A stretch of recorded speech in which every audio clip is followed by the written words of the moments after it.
In this video, I want to take a look at a program that contains a for loop that's going to ask the user to enter a number, and it's going to keep a running total of all the numbers that the user types in. So you can see that I do have the program already typed in. I'm using a function main. I'm also using a function called calc, which is going to calculate my running total. And it's also going to print the total of the numbers. In the lower right hand of the screen, you can see that I already have it running. So I do start off with a little intro. This is going to calculate the sum of the numbers I'm going to enter. How many numbers would I like to add? And I'm just going to type in, for fun here, we'll just do 4. Okay, so after the user enters how many numbers they'd like to add, we can start to enter the numbers. And we're going to keep this really simple so we could do the mental math. And it could be as easy as 1 for every single input. And I expect my total to be 4, obviously, and then it's going to print that on the screen. And there you go. So the total is 4, and thanks for using my program. So let's see how we got that. On line 6, we're calling the function from main. We're jumping down to line 9. On line 10, we're assigning a total to 0.0. That's going to allow me to accept those floats. I'm asking on line 11 how many numbers the user would like to enter. On line 12 is where my for loop begins. My counter variable is right there, and that's the target variable, so that's going to accept the values from the range function from 1 all the way through whatever the person types in plus 1. I have enter a number as a float, and then here's my total. So notice that total is part of the right-hand side of this expression.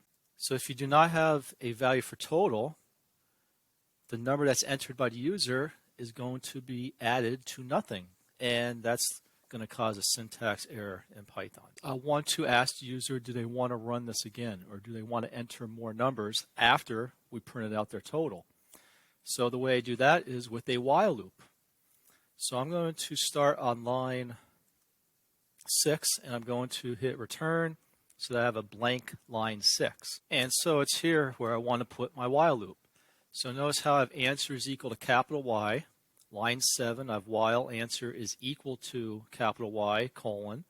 And then I need to put my function into the body of the loop. And you want to make sure that calc is tabbed in, so that's in the body of the while loop. And I could keep, thanks for using my program, separated there on line 10. So now what's going to happen is I have a value of Y. That's going to allow me to enter the loop at least one time. While I'm in this loop, I'm going to jump down to my calculations function and do my calculation. But we do have a slight problem here because I do not have a way of getting out of the loop, okay, or continuing if I feel like it. So I need to add another statement.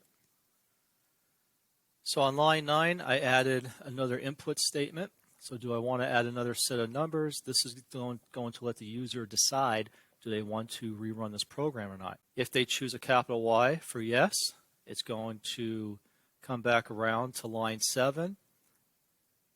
It's going to be tested against the capital Y here. It's going to be true. I'm going to enter into the body of the loop again and rerun my calculations function.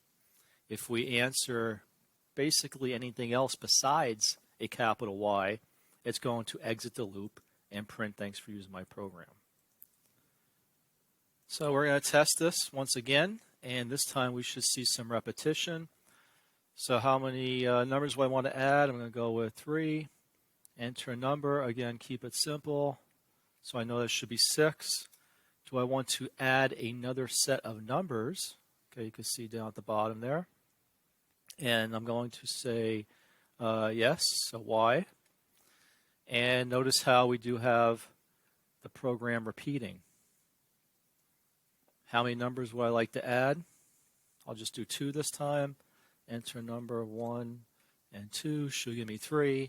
Do I want to add another set of numbers? Basically, I could add any input that I want here, it's going to be read as no, but most of the time the user will follow the instructions and enter no, and it will say thanks for using my program. So this is actually part 1 of 2. This is keeping the project pretty simple. We have a while loop to repeat the program, but in the next part of this video, I'm going to enter some input validation to make sure we do enter capitals.